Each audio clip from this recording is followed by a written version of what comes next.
নমস্কার বন্ধুরা, আমি অনির্বাণ। এটি আমার বোগেনভেলিয়া আইডি মাহারা অরেঞ্জ। এটা একটা থোকা ভ্যারাইটির হয়।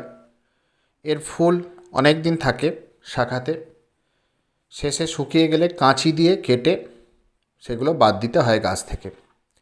খুব সুন্দর গাছ, করতে পারেন। 1 মাস আগে এর পরিচর্যার ভিডিও আমার চ্যানেলে আপলোড করেছিলাম।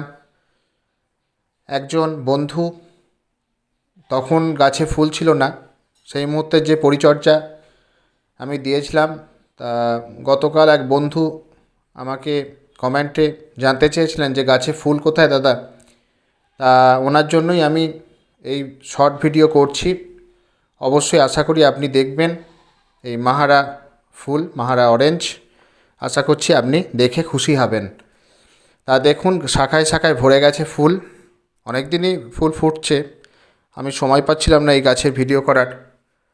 আর এই মুহূর্তে গাছে যে আমি তো প্রত্যেকে বলি যে সপ্তাহে সপ্তাহে এই আগাছাগুলো ছেঁটে ফেলতে হবে, আর 15 দিন অন্তর মাটিটা এইভাবে খুঁড়ে দিতে হবে।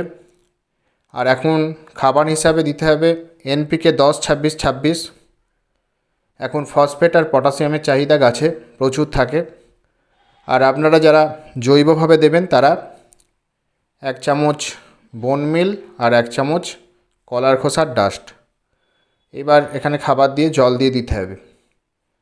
তবে পার্মানেন্ট গাছে রাসায়নিক সার ইউজ না করাই ভালো, খুব অল্প পরিমাণে ব্যবহার করুন। আর মিশ্র জৈব সার তৈরি করে রাখুন, দিয়ে 1 মাস অন্তর এই গাছের মাটিতে দিন, তাহলেই যথেষ্ট। আর দিলেও সামান্য পরিমাণে রাসায়নিক ব্যবহার করতে পারেন। আর রোগ পোকা সেরম এদের হয় না, এমনি শক্তিশালী গাছ। আর মেন যে ফুল ধরানোর যেটা টিক্স আর কি, আপনাকে জলটা খুব কম পরিমাণে দিতে হবে। এদের জল খুব বুঝে দিতে হবে। আর এখন শীতকাল, প্রতিদিন এদের জল দিলে হবে না। দেখবেন, আগে হাত দিয়ে দেখবেন যে অন্তত ওপরের মাটি 1.5 থেকে 2 ইঞ্চি শুকিয়েছে কিনা, আগে দেখবেন একটা কিছু দিয়ে, সেই বুঝে আপনারা জল দেবেন। জল অল্প দিলে কী হবে, শাখায় শাখায় ফুলে ভরে যাবে। আর জল বেশি দেবেন, পাতা বেশি ছাড়বে, লম্বা হবে।